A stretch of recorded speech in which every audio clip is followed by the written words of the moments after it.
За сайн мэцгэнэ юм уу студиэс ирж байна. За та бүхэндээ жилийнхаа зорилгыг хэрэгжүүлэх алхмуудын талаар ярих гэж бодлоо. Эхний ээлжинд мэдээж та цаг төлөлтийн төвтөртэй байх хэвээр. Нэг 7 зүйлийг дурдъя. Тухайн жилдээ та хүрэх зорилго гэхэд бол олон зорилго бол байх шаардлагагүй. Нэг л зорилго, нэг л чухал зорилгыг та сонгоорой. За тэгээд үүндээ бол төвлөрөх хэрэгтэй.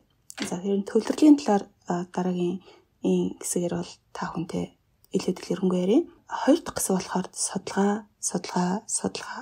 гэсэн ийм зүйл байх хэвээр. За тэгэхээр энэ судалгаа гэдэг нь юу юм бэ гэхээр та зорилгоо хэрэгжүүлэхийн тулд энэ зорилгынхаа хүрээнд маш их зүйлийг судлах хэрэгтэй. Эхний ээлжинд судалгаа бэжэж өөрийгөө судална, эргэн тойрноо судална, өөрийнхөө нөхцөл байдлаар судална, хаа хүрэх гэж байгаагаа судална. Тэнд хүрэхийн тулд юу хэрэгтэй вэ гэх мэт эдгээр зүйлсүүдэд та судална.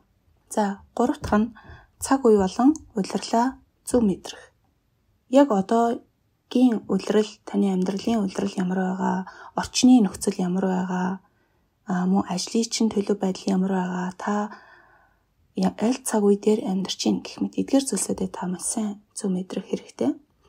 За, дөрөвт нь боломжуудыг бол ашиглах хэрэгтэй. Давалгааг дээр мордох хэрэгтэй л гэж бас хэлж болно. Нөгөө талаас болохоор нэг чулуугаар бид нэр хоёр тулаа буудах гэж хүртэл хэлдэг. Тав дахь зүйл нь болохоор хараагаа хурцлах хэрэгтэй. Та өөрийнхөө алсын харааг хурцлах хэрэгтэй.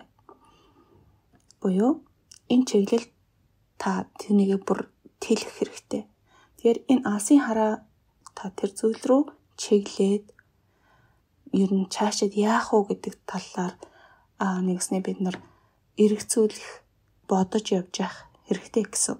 6-ад нь таны энэ алсын хараанд тань зорилго чинь үйлчилж байна уу гэдгийг нэгтлэх хэрэгтэй. Таны зорилго алсын хараанд чинь чиглэлсэн байх хэрэгтэй.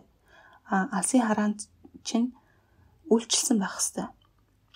За, мөн таны өдөр бүрийн үйл хөдлөл, үйлдэл, явц эдгээр бүх зүйлс чинь таны зорилгот үйлчилж явах хэрэгтэй.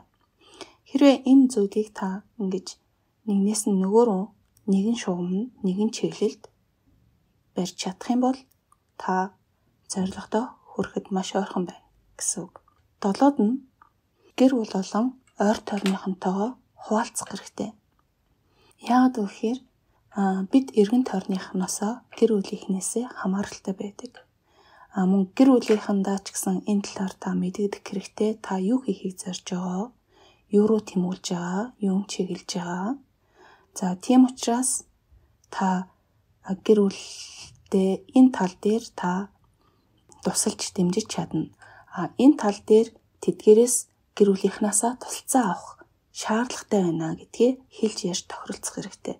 Тэгэх юм бол таны ажил бас бүтэх, зорилго чинь хэрэгжих бас боломж бол бүрднэ.